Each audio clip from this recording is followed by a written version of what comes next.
อย่าลงเงินเด็กน้อยอย่าให้ชิปนี่อย่างไรบ้างจุ๋มเขาย่านนี่อย่างกูห่างบ้านนี่ใส่กูตอบกูเลยแม่ปืนนะกูเห็นงานกูยิงกับครูมันยิงตายแล้ว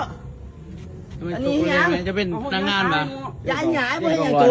ถามตูซื้อตูใส่มาเอาเบียร์เบียร์กันแล้วตูชิ้นนี้ไอ้เหี้ยไอ้บอกจอดทีนี้ตูกูจอดเอาย่านใหญ่กูยิงตูได้มาไปไอ้ตูย้ายหงายอ่ะนี่ก็ว่าดีเข้าใจไอ้บอกอยากรู้ว่าตูไปใส่มาค่ำคืนเบียร์รอเย็นแสบเป็นพนักงานอะไรบอกไปถามนายจะเป็นร้านตำรวจนี่แหละรถใส่รถใส่คุณต้องเลยเนี่ยจะซื้ออย่างค่อยเราซื้ออย่างไปเสื้อลูกทำมาวงที่ประธานอย่างแบบเขาชี้มาแต่เขาใหม่เขาจะรู้ว่าสาเหตุว่าไปใส่ม้าข้ามใส่แต่งรถอยู่ใส่อย่างงูแต่แล้วนี่ค่อยรถค่อยจักม้าเขายิงกันยุเขาญาติยาใครเพราะรถคันนี้เขายึดม้าเลยทำไมอยากรู้ว่าไปใส่แล้วกันอยากที่แต่งรถแล้วขี่ไว้นี่ไอ้เนี่ยซื้อบอกมันซื้อดูมันดีว่านี่ของจริงขายค่อยนี่ดีเจ้าย่าไม่แอบอ้างเลยเฮ้ยร้านพนักงานซิงที่ด้านก็ไปกับพนักงานที่กันเอาดีๆที่เป็นร้านดุปลาแหลมหนองบัวทองอันนี้ค่อยเป็นพนักงานอยู่ฮั่นค่อยเอามาติดพนักงานอย่างไอ้ค่อยอยู่นี่บ้านเพื่อนไปหารถกองการกองขึ้นบริยานได้เข้าใจเนี่ยค่อยกับมีคือกันมาเบิ้งดูปืนมีหนังสือบเอาฟังก่อนค่อยสิไปให้ แต่ว่าให้น้องไปเปลี่ยนรายชื่อนี่เจ้าเป็นเจ้าหน้าที่อย่างไรมันมูแวนมงราชการเจ้าอยู่หน่วยงานไหนเนี่ย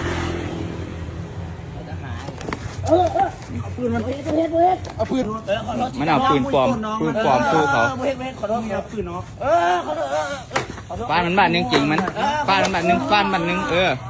เพชรมันบ้านนึงเอามันเข้าคุกเลยบอกนี่มันเอาปืนปลอมสู้เขาขอโทษขอโทษมึงคือใครคนละไล่คู่เขารถไม่หยังนี่รถไม่รถแต่งแจ้งบ้านเลยกันน้อยแจ้งบ้านมาไปแจ้งบ้านนั้นเอานี่อยู่บ้านปืนปลอมไปไล่จี้หัวใช่ไหมปืนปลอมนะปืนทหารนะนี่นะมันเป็นไล่คู่เขาเอิ้นกองหลอนบ้านมาเอิ้นบ้านมามึงจะให้จะฆ่ามันเอาไล่ปืนไปไล่คู่ยิงเขาหน่อยคือยังนี่ปืนปลอมปืนแท้เขาก็บริการปืนแท้บริการมึงเอาไว้เป็นหลักฐานนี่เอาไว้เห็นไหมมึงเป็นไหนมึงเบิ้งรถมึงดูมึงเป็นพนักงานพนักงานแม่อย่างไหนลูกบ้านบอลนึงวะลูกเก่งแท้จับไปก่อนตำรวจบ้านมันเอาปืนปลอมอะไรยิงเด็กน้อยไอ้ครูเขานี่น่ะนั่งลง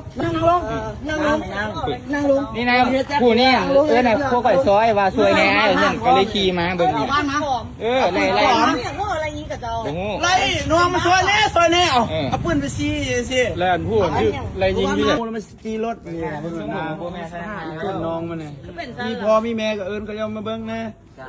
สั่งไปหาพ่อแม่เนี่ยมาเที่ยวมึงก็ต้องโทรหาพ่อแม่มาเที่ยวมึงไปเที่ยวตัวเองพ่อแม่ไปเที่ยวญี่ปุ่นเอาพ่อแม่เขาเอายิงได้อยู่ป่ะนี่ไฟฟ้าสดเอายิงดูโอ้บ่ได้คลัมบ้ายังมีใครอยู่เอาอย่าซุ่มต่ออยู่เฮ้ยอย่าซุ่มกูใส่เอาอย่าซุ่มต่อด้วยมึงต่อได้ป่ะมันยิงกูบ้าสายไฟกันเลยเนาะแม่กูสั่นเบิ้ลเดิมแม่เอายิงกูดูแม่เอาแม่มือแล้วปล่อยแล้วก็ไปศึกษาอุปโภคเช่ากันไปคือรถไปพอซับซับเลยเขาเกียร์เองคือเนี่ยเป็นเจ้าหน้าที่ซับไปเดี๋ยวเขาเกียร์ไทยเจ้าหน้าที่ไทยย้ายเจ้าที่ไม่เองเจ็บใครเอาอีกวะเจ็บหัดแกนมันตายละมึงเฮ็ดเข้ามึงสิยิงเข้ามันนั่นมีคนมาแล้วมันคนมึงไหม